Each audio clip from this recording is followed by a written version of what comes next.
Lead ചെയ്ത് കർത്താവിന്റെ നാമത്തെ ഉയർത്തുന്ന പ്രിയ ബഹുമാനപ്പെട്ട സെന്റ് ദാസൻ സഭയുടെ പ്രസിഡന്റ്, പ്രിയ സ്വാഗത പാസ്റ്റർ കുടുംബം,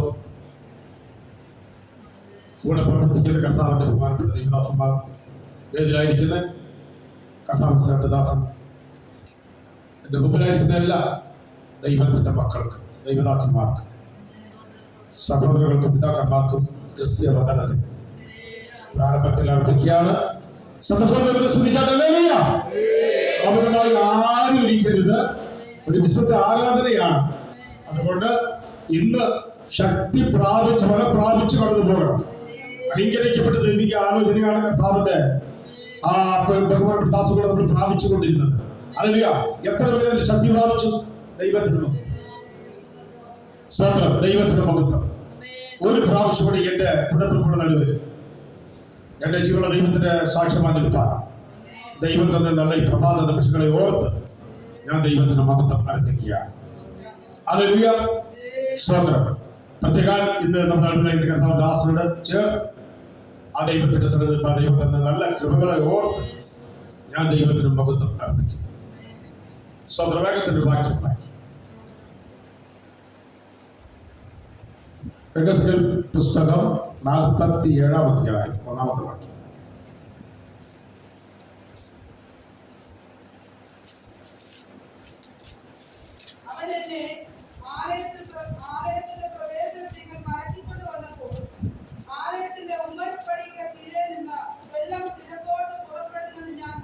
മതി, ഒരു നിമിഷം ഇവിടെ കണ്ണുകളെ അടച്ചാൽ ഹൃദയത്തെ ദൈവത്തിന്റെ സന്നിധിയിൽ പകരം നമ്മൾ നമ്മുടെ ഭവനത്തിൽ നിന്ന് പുറപ്പെട്ടപ്പോൾ കൊണ്ടുവന്ന ചിന്തകളെല്ലാം മാറ്റിയാണ്. ഇന്ന് പകൽ ഈ വചനം, ഇവിടെ പുറപ്പെട്ടുകൊണ്ടിരിക്കുന്ന വചനം സ്വതന്ത്രം ഇന്ന് പകൽ ഏറ്റെടുത്ത് നമ്മൾ ഈ ആരാധന സ്വതന്ത്രം ആശീർവാദം പറയുന്ന മുമ്പ് നമ്മുടെ വിഷയത്തിന് വേണ്ടി ഒരു പരിഹാരം തരണം. സ്വതന്ത്രം കടന്നു വന്നതുപോലല്ല, നമ്മൾ നമ്മുടെ ഭവനത്തിലേക്ക് മടങ്ങി പോകുമ്പോൾ ഒരു വിടുതൽ പ്രാപിച്ച്, ഒരു സന്തോഷം പ്രാപിച്ച്, ആനന്ദം പ്രാപിച്ച്, സ്വന്തം മാനെ പോലെ തുള്ളി ചാടി സ്വന്തം ദൈവത്തിന് മഹത്വം കൊടുത്ത് ഭവനത്തിൽ കടന്നു പോകുവാൻ ഇന്ന് പകലിട വരട്ടെ. നമുക്ക് പ്രാർത്ഥിക്കാം. പരിശുദ്ധനായ ദൈവമേ, സ്വർഗത്തിലെ നല്ല കർത്താവേ, അനുഗ്രഹമേറിയ നല്ല ഈ വിശുദ്ധ ആരാധനയ്ക്ക് ദൈവത്തിന് മഹത്വം. കർത്താവേ, ഇവിടുന്ന് പുറപ്പെട്ടിരിക്കുന്ന ഞങ്ങളുടെ വചനമാണ്. ഇതിന്റെ മറുപടി കാണാതെ മടങ്ങി വരില്ല എന്ന് ഞങ്ങൾ വിശ്വസിക്കുന്നു. കർത്താവേ, പ്രാരംഭം മുതൽ ഇവിടെ പുറപ്പെട്ടിരിക്കുന്ന വചനം ഇവിടെ ആയിരിക്കുന്ന ഓരോ ഹൃദയത്തെ ദൈവം പണിതുകൊണ്ടിരിക്കുന്ന അടിയനെ അവിടുത്തെ കരകളിൽ തരുന്നു. പരിശുദ്ധ പ്രവനാൽ കർത്താവെ അടിയനെ നിറയ്ക്കണം.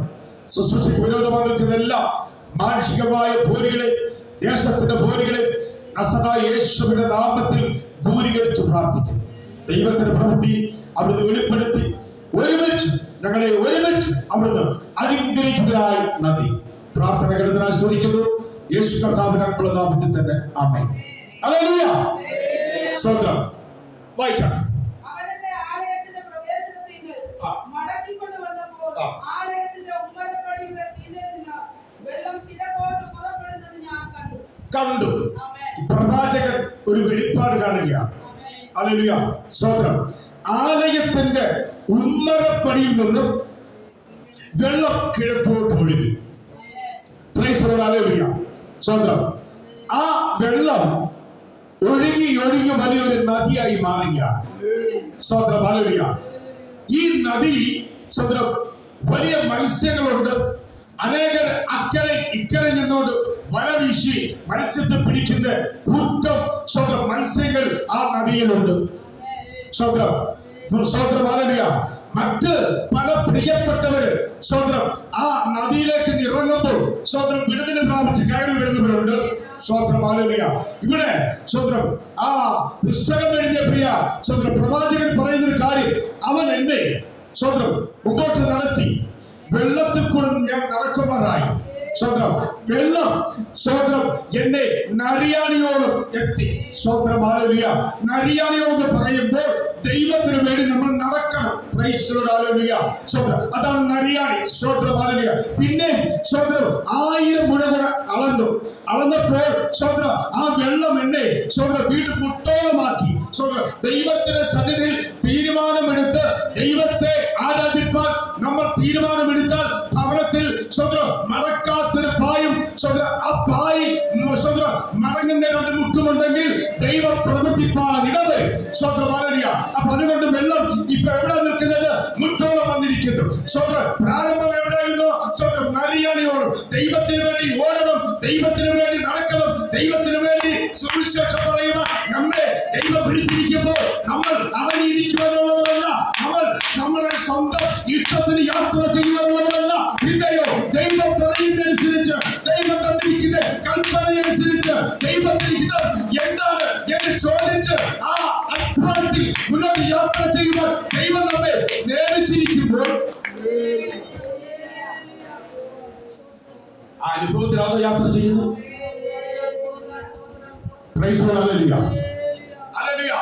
ദൈവത്തിന് മഹത്വം. വെള്ളം സ്വന്തം മുട്ടോളം വന്നു. സ്വന്തം വീണ്ടും 1000 മുഴം അളന്നു. സ്വന്തം വെള്ളം അരയോളം എത്തി. സ്വന്തം അരയ്ക്ക് നിൽക്കുന്ന വെള്ളത്തിൽ ഏത് മനുഷ്യനും നിൽക്കാൻ ബാലൻസ് കിട്ടും. ഏത് ഒഴുക്കുള്ള വെള്ളത്തിലാണെങ്കിലും, ഏത് വെള്ളത്തിലാണെങ്കിലും അരയപ്പം നിൽക്കുന്ന വെള്ളത്തിൽ അത് മനുഷ്യൻ തന്നെ നിയന്ത്രിക്കാൻ പറ്റും. ഹല്ലേലൂയ. സ്വന്തം എന്നാൽ ഇവിടെ ദൂത് ഞാൻ വിളിച്ചു പറയാം. സ്വന്തം ഹല്ലേലൂയ. പിന്നെ 1000 മുഴം കൂടെ അളന്നപ്പോൾ നീന്തിട്ട് കടപ്പാൻ വയ്യാത്ത ഒരു അനുഭവം ആ ദൈവത്തിന്റെ ദാസൻ പ്രാപിച്ചെങ്കിൽ സ്വന്തം നീന്തിട്ടും കടപ്പാൻ വയ്യാത്ത അനുഭവം തിരുവചനം ഇത് പകൽ വിളിച്ചു പറയുന്നെങ്കിൽ നിന്റെ ചിന്ത മാറ്റിവെക്ക്, നിന്റെ ബുദ്ധിയൊന്ന് മാറ്റിവെക്ക്. ദൈവത്തിന് വേണ്ടി ആ നദിയിലേക്ക് ഇറങ്ങ്. സ്വന്തം ദൈവം പറയുന്നവരെ നീ ഒന്ന് ഉപയോഗിക്കപ്പെടുക, ഏൽപ്പിച്ചു കൊടുക്ക്. സ്വന്തം വചനം പറയുന്നത് അരയ്ക്ക് മുകളിൽ വെള്ളം പുറപ്പെട്ടപ്പോൾ സ്വന്തം പിന്നെ ആ ഭക്തൻ നേതൃത്വത്തിരിക്കുന്നില്ല. ഹല്ലേലൂയ. പറ്റുമോ? സ്വന്തം കഴുത്തോളം വെള്ളം വന്നാൽ നമുക്ക് എങ്ങനെ നിൽക്കാൻ പറ്റും? പിന്നെ നിൽക്കണം, ഒഴുകണം, നീന്തണം. പരിശുദ്ധാത്മാവ് നീന്ത്. പരിശുദ്ധാത്മാവിനെ ഏൽപ്പിച്ചുകൊണ്ട് ഈ പകൽ നിന്നെ കൊണ്ടുവന്നത് പരിശുദ്ധാത്മാവിനെ നിറയപ്പെടുവാനാ. നിന്റെ ബുദ്ധിക്കാരല്ല, നിന്റെ ബുദ്ധിക്ക് കൈയടിക്കാനല്ല. പരിശുദ്ധാത്മാവെ എന്നെ എടുത്ത് ആ വെള്ളത്തിൽ നിറയണമേ. എന്നെ ഉപയോഗിച്ച് എന്റെ പ്രാർത്ഥനയ്ക്ക് ഒരു മറുപടിയാകട്ടെ.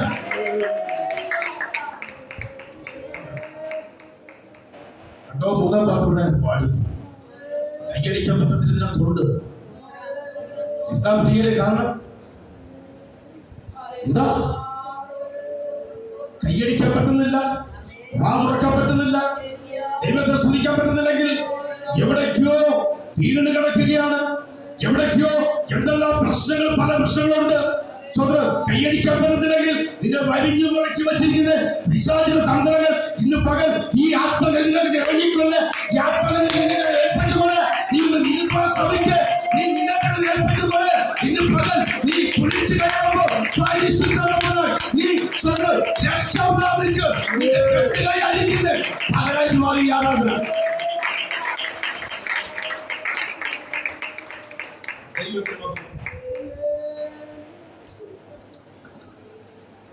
പന്ത്രണ്ടാമത്തെ വാക്യം വായിക്കും.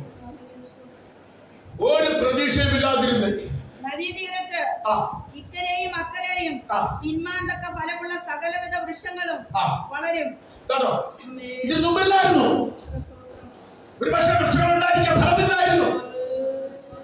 എന്നാൽ ഈ നദി ആലയത്തിന്റെ ഉമ്മറപ്പടി പുറപ്പെട്ട ഈ നദി, പരിശുദ്ധമായ നദി പുറപ്പെട്ടപ്പോൾ ഈ നദിയുടെ അക്കരയും ഇക്കരയും സ്വന്തം തിന്മൻ ഫലമുള്ള തക്കവണ്ണം വൃക്ഷം കിളിച്ച് അനേകം ഫലം കൊടുക്കാൻ തയ്യാറായി നിൽക്കുന്നു. ഹല്ലേലൂയ. ദൈവത്തിന്റെ മഹത്വം. എന്റെ ദൈവമക്കളെ, രക്ഷിക്കപ്പെട്ട് വർഷത്തെ കണക്കുകൊണ്ട്, മാനസാന്തരപ്പെട്ട് വർഷത്തെ കണക്കുകൊണ്ട്, ദൈവത്തിന്റെ സന്നിധിയിൽ സ്നാനപ്പെട്ട് എഴുന്നേറ്റ് ആ ഡേറ്റ് ഓർക്ക് ദൈവത്തിന് വേണ്ടി ഏതൊരു ഫലം കൊടുക്കാൻ കഴിയുന്നുണ്ടോ? ഉണ്ടെങ്കിൽ ആത്മാർത്ഥമായി പറയാം. ഉണ്ടെങ്കിൽ ദൈവത്തെ സ്തുതിക്ക. ദൈവത്തിന്റെ മഹത്വം. അധികകാലമില്ല, അധികകാലമില്ല. നാളെ ആണെന്ന് പറയാൻ നമുക്ക് പറ്റത്തില്ല. മരണം ഏത് നിമിഷം മനുഷ്യനെ കാലം പിടിക്കും. ഇന്ന് ഒരു പക്ഷേ എന്റെ നിങ്ങളുടെ അവസാനമായി ഞായറാഴ്ച ആരാധനയാവട്ടെ. ആ പ്രാർത്ഥന ദൈവത്തിന്, ആരാധന ദൈവത്തിന് പ്രസാദമായി തീരട്ടെ. ഹല്ലേലൂയ. ദൈവത്തിന് കൊടുക്കണം. അങ്ങനെയെങ്കിൽ ഇന്ന് ദൈവത്തിന് കൊടുക്കുന്ന ആരാധന ദൈവത്തിന് പ്രസാദമായ നമ്മുടെ പ്രാർത്ഥനയ്ക്ക് മറുപടിയാണോ? നമ്മുടെ കണ്ണുനീരിന് മറുപടിയാണ്. ഇന്ന് പല യാത്ര ചെയ്യൂടെ നമ്മൾ മറുപടി അതൊക്കെ ഒഴിച്ച് എന്തിനാ വന്നേ? അവിശുദ്ധന്മാരുടെ വചനം കേട്ട് ബലപ്പെടുവാൻ, ശക്തി പ്രാപിക്കുവാൻ, ദൈവത്തിന് ആരാധന കൊടുക്കാൻ, അത് സത്യസന്ധമായ ആരാധന കൊടുക്കാൻ, ബുദ്ധിക്കുള്ള ആരാധനയല്ല, പരിശുദ്ധമായ ആരാധന കൊടുക്കാൻ, ദൈവം എന്നെ ഉപയോഗിക്കുവാൻ എങ്ങനെ അപ്പനാഗ്രഹിക്കുന്ന ആ പ്രകാരം ഏൽപ്പിച്ചു കൊടുക്കുവാൻ. ഈ അർപ്പണത്തിൽ ഇറങ്ങുമ്പോൾ പിന്നെ നിങ്ങളുടെ ബാലൻസ് അല്ല, എന്റെ ബാലൻസ് അല്ല, ഇവിടെ മറ്റൊരാളുടെ ബാലൻസ് അല്ല. കഴുത്തോളം വെള്ളം എത്തിയാണ് പിന്നെ നേതിരിക്കുന്നത് വെള്ളമാണ്. അവിടെ അതിൽ നമ്മൾ പിടിച്ചു കയറണമെന്ന് നമ്മൾ നീന്തണം, കൈയടിക്കണം, ആരാധിക്കണം, അന്യഭാഷ പറയണം, അന്യഭാഷ ഇല്ലെങ്കിൽ ദൈവസ്ഥലിൽ പ്രാപിക്കണം, വെളിപ്പാടില്ലെങ്കിൽ ദൈവസ്ഥലിൽ പ്രാപിക്കണം, കൃപാകരമില്ലെങ്കിൽ ദൈവസ്ഥലിൽ പ്രാപിക്കണം. ഈ അഭിഷേകം ആരെയെങ്കിലും പുറപ്പെട്ടൊരുങ്ങുമ്പോൾ നിങ്ങൾ അതിലേക്ക് ഒഴുകുകയോ അതിലേക്ക് ഇറങ്ങി ദൈവത്തിന് സ്വന്തം പ്രയോജനമാകുന്ന ഒരു ജീവിതം തരുമ്പോൾ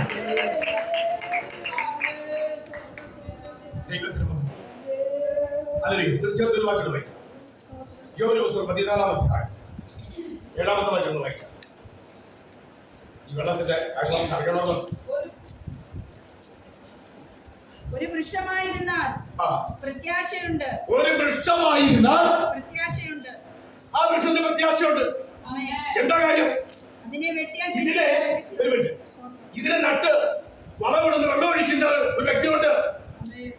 ആ വൃക്ഷം പറയാ, എനിക്ക് ഫലം കൊടുക്കണം, എന്റെ യജമാന് ഫലം കൊടുക്കണം, അതുകൊണ്ട് ഞാൻ നിന്നാ പോരാ. വചനം പറയുന്നു ഒരു വൃക്ഷമായാൽ പ്രത്യാശയുണ്ട്. രക്ഷിക്കപ്പെട്ട് സ്നാനപ്പെട്ട് ദൈവത്തിന് വേണ്ടി ജീവിക്കുവാൻ തീരുമാനമെടുത്ത് നമുക്ക് പ്രത്യാശ ഉണ്ടല്ലോ. ഉണ്ടോ? ഉണ്ടെങ്കിൽ ആരാധന വെളിപ്പെടാത്ത, എന്താ സ്തുതി സ്തോത്രം കൊടുക്കാത്ത? ഈ ദേശത്തിന് സ്വന്തം കൂടാടി സഞ്ചരിക്കുന്ന പിശാച് ഓടി മാറിപ്പോകണമെങ്കിൽ ആയിരത്തിൽ കൊണ്ടുവന്ന ജനം ആത്മാവിനാകാൻ ബലപ്പെടണം. ഓരോ സ്തുതി സ്തോത്രം പുറപ്പെടുമ്പോൾ സ്വന്തം ശത്രു സ്വന്തം വിട്ടോടും.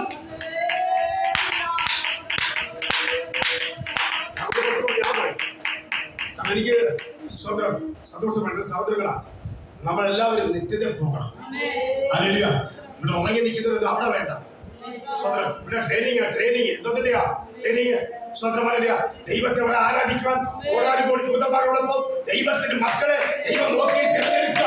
സ്വന്തം എന്റെ മക്കൾ നഷ്ടപ്പെടരുത്, എന്റെ മക്കൾക്ക് ആപത്ത് വരരുത്. സ്വന്തം എന്റെ രണ്ടാമത്തെ മകൾക്ക് എന്റെ മക്കളെ വിളിച്ച് ചേർക്കുമ്പോൾ അവർ ആരാധിച്ച് എന്നെ മഹത്വപ്പെടുത്തണം. അതുകൊണ്ട് സ്വന്തം രാത്രി കിടന്നുറങ്ങുമ്പോൾ യഹോവ ദൈവം ഉറങ്ങാതിരുന്ന് നമ്മെ സൂക്ഷിക്കുന്നത് നമ്മുടെ പിടിക്കല്ല, കഴിവല്ല, ദൈവത്തിൽ നമ്മളെ കുറിച്ച് പദ്ധതിയുണ്ട്.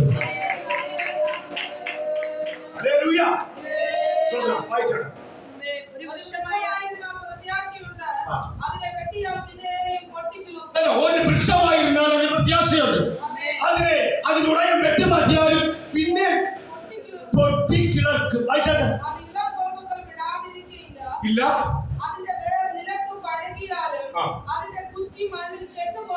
ഈ രണ്ട് അനുഭവം വന്നാൽ ഒരു മിനിറ്റ് സ്വപ്നം പിന്നെ ആ വ്യക്തി മാറ്റിയ അതിന്റെ ഉടനെ അതിനെ കുറിച്ച് വ്യത്യാസമുണ്ടോ? ഒരു മാവാണെങ്കിൽ മൃഗമാണെങ്കിൽ രാജനാണെങ്കിൽ പ്ലാവാണെങ്കിൽ വെട്ടിമാറ്റി കഴിഞ്ഞാൽ അത് കുറ്റി ദ്രവിച്ചു പോയത് കണ്ടാൽ, അതിന്റെ വേറെ മണ്ണിൽ കെട്ടുപോയത് കണ്ടാൽ പിന്നെ അതിന്റെ സ്വന്തം മോരാളിക്ക് അങ്ങനെ പറയുന്നു. അതിനെ കുറിച്ച് വളരെ വ്യത്യാസമുണ്ടോ? ഉണ്ടോ? നമ്മളൊക്കെ പറമ്പിൽ നോക്കണേ. നമ്മുടെ പറമ്പിലോട്ട് പോയിട്ട് വെളിപ്പാട് എത്ര മരങ്ങൾ കുറ്റി പോയി, അറ്റുപോയി, ഒടിഞ്ഞ് ദ്രവിച്ചു കിടക്കുന്നു. സ്വതന്ത്രം മറ്റൊരു എന്താ പറഞ്ഞത്? സ്വതന്ത്രം രണ്ടനുഭവം പഴകിപ്പോയി, മണ്ണിൽ കെട്ടുപോയി. അടുത്ത വാക്യം വെള്ളത്തിന്റെ ഗന്ധം, പരിശുദ്ധ വെള്ളത്തിന്റെ ഗന്ധം ആ മണ്ണിൽ അടിക്കുമ്പോ കെട്ടുപോയ വേരിരുന്നു, പൊടിഞ്ഞുപോയ കുറ്റിരുന്നു, ആരും പ്രതീക്ഷിക്കാത്ത ഒരു മുളപ്പൊട്ടി പുറത്തു വന്നത് തിരുവചനം പറയുന്നെങ്കിൽ ഇതിനകത്ത് സ്വന്തം ആരൊക്കെ ഇരിപ്പുണ്ട്. ഒരു കഴിവുമില്ല എനിക്കൊരു സ്വന്തം ഒരു കഴിവുമില്ല, എനിക്കറിയത്തില്ല എങ്ങനെ വചനം സംസാരിക്കണം, എങ്ങനെ ആരാധിക്കണം എന്ന് പറയുന്ന പലവരില്ലാത്തുണ്ട്. നിങ്ങളോടുള്ള ദൂരം പലവരും തള്ളിക്കളഞ്ഞേക്കാം. ഒരു കഴിവുമില്ല, ഇവന് ശരിയാവത്തില്ല, ഇവന്റെ കാര്യം പോയി. എത്ര വർഷമായി രക്ഷിക്കപ്പെട്ടിട്ട് ഒരു മണം പോലുമില്ല, ഒരു ഗുണമില്ല എന്ന് പറയുന്ന നടുവിൽ ഈ പരിശുദ്ധാത്മാവിലേക്ക് നീ ഇറങ്ങിയാൽ, ഈ പരിശുദ്ധാത്മാവിന്റെ ഗന്ധം നിന്നിലേക്ക് നടിച്ചാൽ, നീ എത്ര കെട്ടുപോയെന്ന് പറഞ്ഞാലും, നീ എത്ര കുട്ടി പൊടിഞ്ഞു പറഞ്ഞാലും അതിൽ ഗുണം കിട്ടും. ഈ ജീവൻ ദൈവത്തിനോട് പറയുന്നത് അതിൽ ഗുണപ്പെട്ട് ഗുണം കിട്ടും.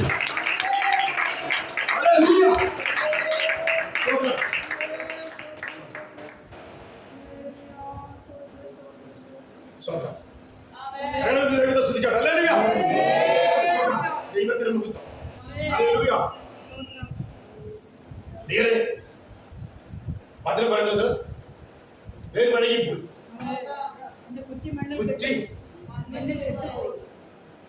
വഴങ്ങിപ്പോയി, പ്രതീക്ഷ ഉണ്ടാവും. വിളിച്ചവൻ വിശ്വസ്തൻ, വിളിച്ച ദൈവം വിശ്വസ്തൻ. ഇന്നും അതുകൊണ്ട് ജീവനോട് ഇരിക്കുന്നത്. കഴിഞ്ഞ രാത്രി വഴി പ്രഭാതം കാണാതെ ശത്രുക്കൾ കണ്ടുകൊള്ളുന്ന ദൈവമായി യഹോവയുടെ കരങ്ങളിൽ ദൈവം നമ്മെ സൂക്ഷിച്ചതുകൊണ്ട് ഇത് ദൈവത്തിന് ആരാധിക്കണമെന്നുണ്ട്. മൗനമായി ഇരിക്കരുത്, മൗനമായി ഇരിക്കരുത്. ദൈവത്തിന് ആരാധന, ആത്മാർത്ഥമായ ആരാധന ദൈവമായി യഹോവയ്ക്ക് പ്രാർത്ഥനയ്ക്ക് ദൈവം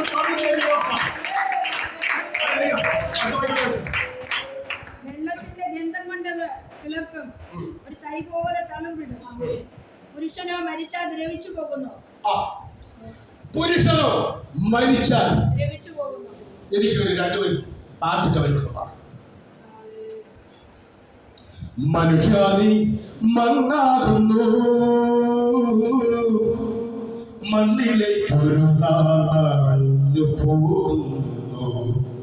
മനുഷ്യ നിഴൽ മാത്രം, മനുഷ്യാദി മണ്ണാകുന്നു, മണ്ണിലേക്കൊരു നാൾ മറഞ്ഞു പോകുന്നു.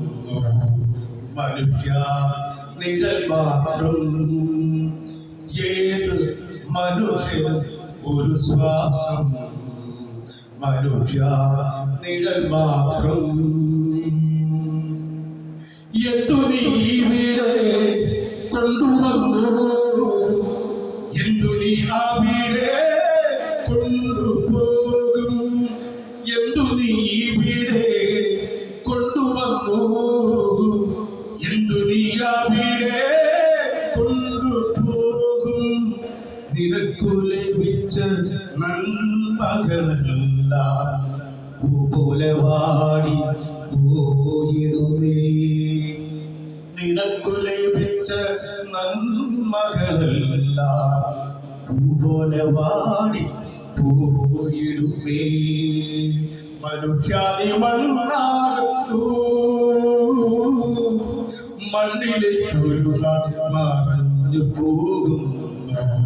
മനുഷ്യ നിഴൽ മാത്രം, ഒരു നാൾ നിങ്ങളുടെ മരണം നിശ്ചയം. മറുത്തു നിൽക്കുവാൻ കഴിയുമോ? ഒരു നാൾ നിങ്ങളുടെ മരണം നിശ്ചയം. മറുത്തു നിൽക്കുവാൻ കഴിയുമോ? വിശ്വസിക്കൂ നീ യേശുവിൽ, നിത്യമാ ജീവൻ നിനക്കു നൽകും.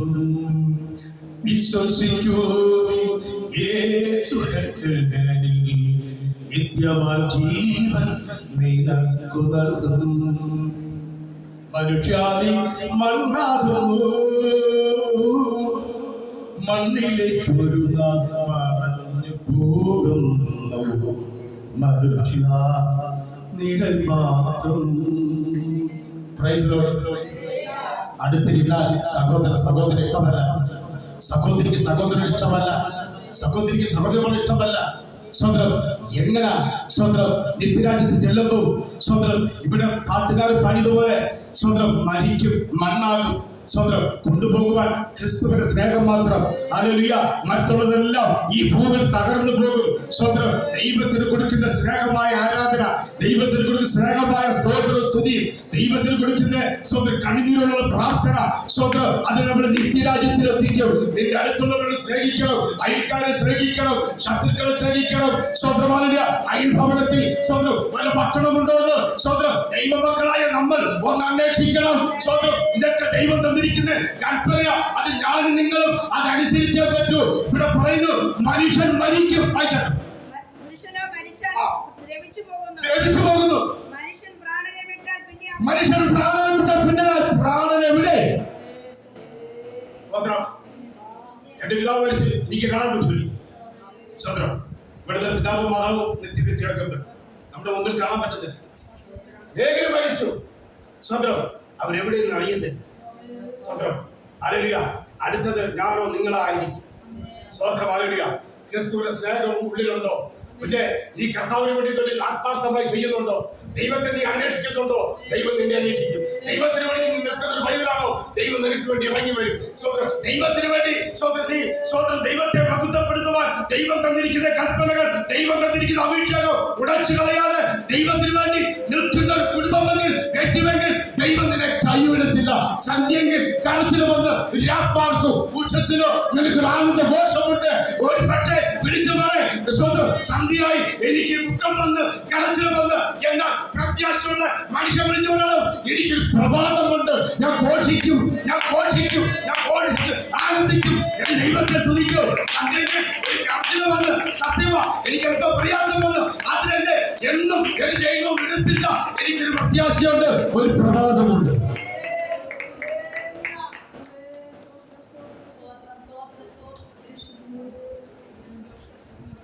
ഒരു ഞായറാഴ്ചകൾ ദൈവം ദാനം ചെയ്തത്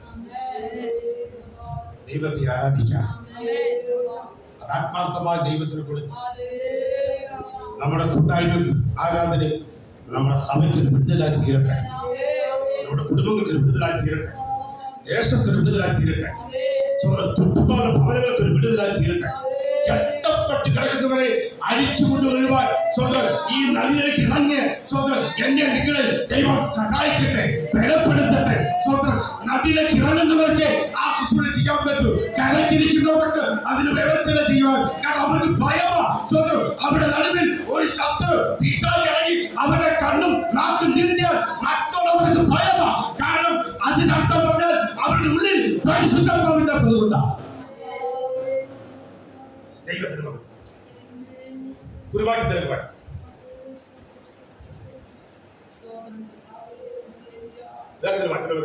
അവൻ എന്നെ ആലയത്തിന്റെ പ്രവേശനത്തിൽ മടക്കിക്കൊണ്ടു വന്നപ്പോൾ ആലയത്തിന്റെ ഉമ്മരപ്പടിയുടെ കീഴേ നിന്ന് വെള്ളം കിഴക്കോട്ട് പുറപ്പെടുന്നത് ഞാൻ കണ്ടു. ആലയത്തിന്റെ ഉമ്മരപ്പടി ഒഴുകി പുറപ്പെട്ട വെള്ളം. ദൈവമക്കളെ വചനം പറയുന്നു ഒരു വലിയ നദിയാണ്. ആ നദി അനേകർക്ക് അതൊരു പ്രയോജനമായി തീരുവാൻ ഇടവം. ചലിക്കുന്ന പ്രാണികളുണ്ടായിരുന്നു, അത് ജീവൻ പ്രാപിക്കുന്ന പ്രാണികളുണ്ടായിരുന്നു. അക്കരെ ഇക്കരെ തിന്നുവാൻ ഒക്കെ നല്ല ഫലം കായ്ക്കുന്ന വൃക്ഷം ഉണ്ടായി. അതിന്റെ ഇല ഔഷധമായി മാറി. അപ്പോൾ ഈ നദി പുറപ്പെട്ടാൽ ഈ അഭിഷേകത്തിന് വേണ്ടി കരയുന്ന ദൈവജനമേ, നീ നിലവിളിച്ച് കരഞ്ഞാൽ ഈ പരിശുദ്ധ നിന്നിലേക്ക് ഇറങ്ങി വരും. നീ ആളുവാൻവരപ്പെടാകും. നിന്നെ ആർക്ക് വേണ്ട, നിന്നെ കണ്ടുക, നിന്നെ തള്ളിക്കളഞ്ഞതാണോ? എല്ലാവരും തള്ളിക്കളഞ്ഞ മൂലക്കല്ലാക്കി എന്റെ ദൈവം വെച്ചത്. അങ്ങനെയെങ്കിൽ നിന്നെ തള്ളിക്കളഞ്ഞാണെങ്കിൽ ഈ നദിയിലേക്ക് ഇറങ്ങ്. നിന്റെ ആളുവാർത്തിനെ പോലെ എന്റെ ദൈവം തുല്യമിക്കാൻ പോവുക. ഈ തിരുവനുള്ള ദൈവം അനുഗ്രഹിക്കട്ടെ. സമയത്ത് സഭയ്ക്കും നന്ദി പറഞ്ഞുകൊണ്ട് താഴെ അടിയെ കുടുംബത്തോട് പ്രാർത്ഥിക്കുന്നതോട് താഴ്ന്നിരിക്കുന്ന എല്ലാവരെയും അനുഗ്രഹിക്കുന്നു.